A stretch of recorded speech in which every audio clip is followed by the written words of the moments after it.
Unidad 7. Sistemas de protección contra incendios. En esta unidad veremos cuáles son los sistemas de protección contra incendios con los que puede contar un edificio. En primer lugar, veremos qué es un incendio, qué es el fuego y qué es necesario para que se produzca un incendio en un edificio. En segundo lugar, veremos los distintos sistemas de protección con los que cuenta un edificio, que se dividen en sistemas de protección pasiva y sistemas de protección activa. Dentro de los sistemas de protección activa veremos aquellos que están más directamente relacionados con las instalaciones de agua potable del edificio, como son las columnas secas, las columnas húmedas y los hidrantes exteriores. El fuego se define como un proceso químico que necesita de tres componentes: oxígeno, combustible y alta temperatura. Si no existe alguno de estos tres componentes, el incendio no se puede producir. Por lo tanto, para apagar un incendio hay que hacer una de las tres cosas, o si se hacen dos o tres, mejor: eliminar el combustible, eliminar el oxígeno o disminuir la temperatura. Un incendio tiene varias fases, desde que se inicia hasta que se propaga. Principalmente el incendio tiene una primera fase que se llama fase de latencia, que corresponde a la fase 1 o 2. Las fases 3 y 4 corresponden a la fase visible del incendio, en el cual ya se comienzan a ver llamas y se produce una producción descontrolada de luz y calor. Es importante detectar el incendio lo antes posible para apagarlo antes de que se produzcan daños mayores en el edificio. Dentro del fuego existen diferentes tipos de fuego. Cada uno de esos tipos de fuego tiene unas características especiales y se debe usar un agente extintor para apagarlo. Es importante recordar esto porque si se usa un agente extintor que no es apropiado para un tipo de fuego, puede ocurrir que incluso, además de no apagarlo, lo avivemos. La normativa en Chile contempla 4 tipos principales de fuego: A, B, C y D. Además de esos 4 tipos, existe un tipo especial llamado el tipo K, que son fuegos que involucran aceites o grasas. En los edificios normalmente vamos a encontrar los fuegos del tipo A, B o C. Los fuegos del tipo A son los que se producen cuando se quema madera, papel o cartón, los fuegos del tipo B cuando se quema alguna sustancia inflamable, o los fuegos del tipo C que provienen de un equipo eléctrico. Deben fijarse en esta tabla cómo podemos emplear ciertos elementos extintores para cada tipo de fuego. Por ejemplo, fíjense cómo no podemos usar agua para apagar un incendio de un equipo que tenga energía eléctrica, puesto que no solo no apagaríamos el fuego, sino que además ayudaríamos a propagarlo. Esta es la mecánica que se debe seguir con todos los tipos de fuego.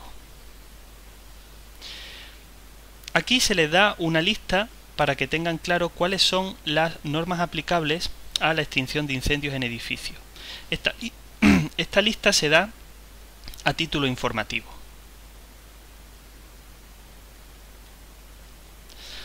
Pasamos en segundo lugar a comentar qué es la protección activa y la protección pasiva.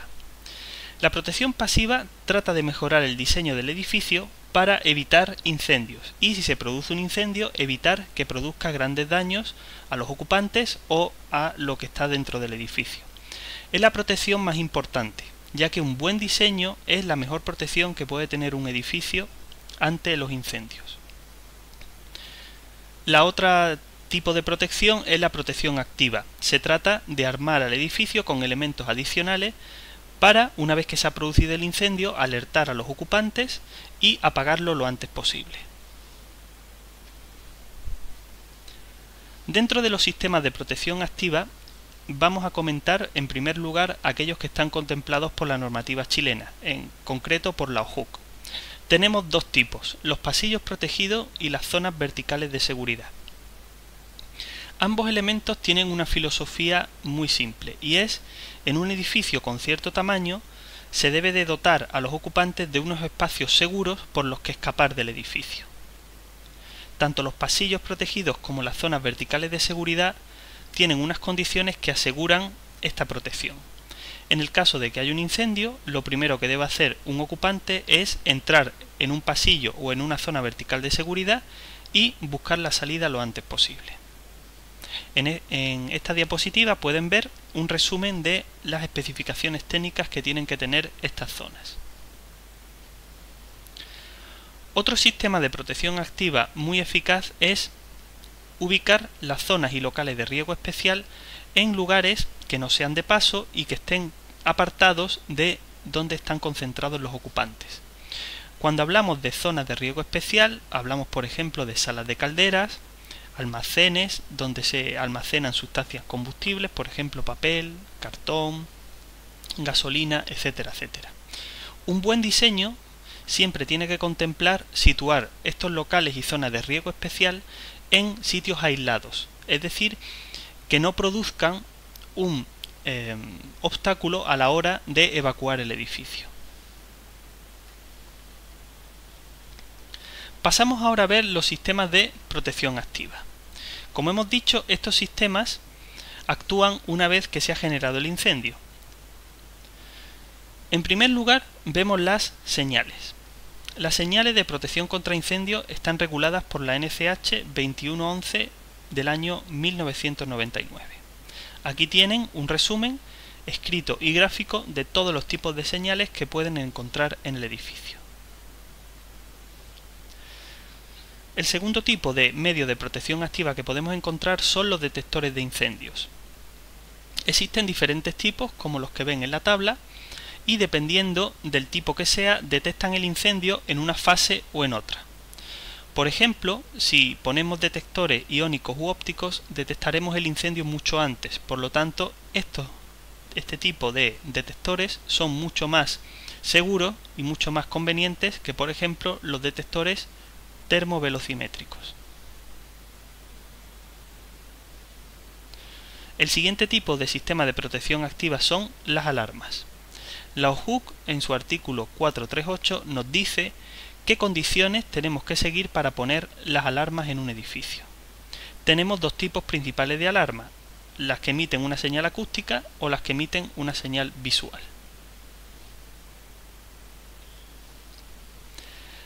El siguiente medio de protección activa son los extintores. Su diseño, especificaciones técnicas, etcétera, etcétera, están regulados por las NCH que ven en la diapositiva. Es importante recordar que cada tipo de extintor está diseñado para extinguir un tipo de fuego. Por ejemplo, en la etiqueta de extintor que ven en esta diapositiva, este extintor solo se puede usar para apagar un fuego de tipo A. Por lo tanto, no lo pueden usar para apagar un fuego de un combustible o de un equipo que esté conectado a la red eléctrica. Dentro de los sistemas de protección activa vamos a pasar a ver aquellos sistemas que están directamente relacionados con la red de agua potable del edificio y que además están contemplados por el RIDA y por la NCH 2485-2000. Estos sistemas son dos: la red húmeda y la red seca. Vemos en primer lugar la red seca. Está regulada por los artículos que ven en la diapositiva. En este punto existe una discordancia entre el RIDA y la NCH 2485. El RIDA dice que se deben poner en edificios de 5 o más pisos de altura y la NCH que se deben poner en edificios de 7 o más pisos de altura.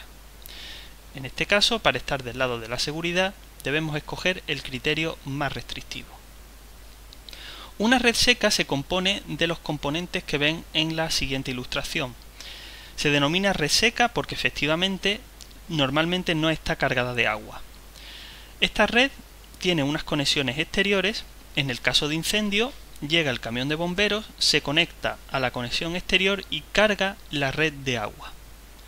En cada planta, las mangueras se pueden conectar a las tomas de la red y de ese modo ayudar a extinguir el incendio. En esta diapositiva pueden ver la toma de agua para la red seca.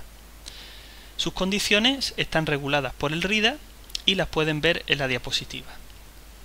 Es importante destacar que si en un edificio se pone red seca, esta debe tener conexión en todos los pisos del mismo. Si son subterráneos, también. Deben de estar ubicadas en espacios comunes de fácil acceso y ningún punto del edificio puede quedar a más de 40 metros de una boca de salida. La red seca se señaliza con la señal que ven en la diapositiva.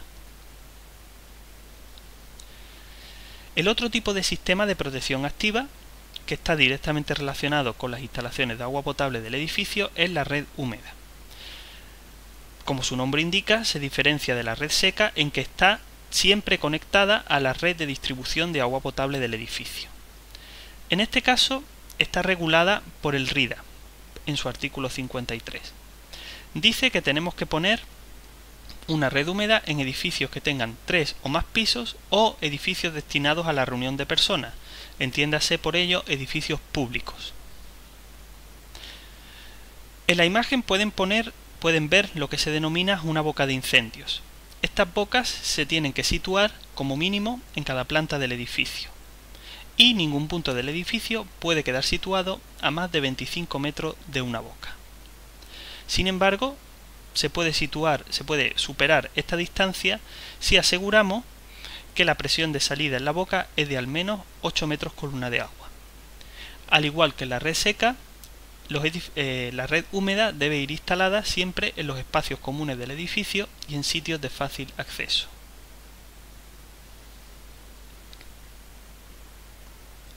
En el caso de la red húmeda, la OJUC contempla un medio de extinción adicional.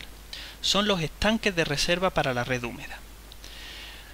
En ciertos casos, en incendios muy grandes, puede ser que la red seca por sí misma, la red húmeda, no sea suficiente para extinguir el incendio. En este caso, la OJUC recomienda que se ponga un estanque adicional para abastecer a la red seca. Las condiciones que establece la OJUC es que en edificios de 5 pisos y que tengan una carga de ocupación de más de 500 personas deben instalarse estanques de acumulación. Pueden ver en la imagen cómo las tomas para la red y para el estanque de acumulación son diferentes. Se distinguen por su color rojo o color azul. En esta imagen pueden ver cómo se combinan ambos sistemas. En esta planta de un edificio de un departamento pueden ver cómo está la toma de la red húmeda y la toma de la red seca. Ambos sistemas deben combinarse siempre en aquellos edificios que lo necesiten.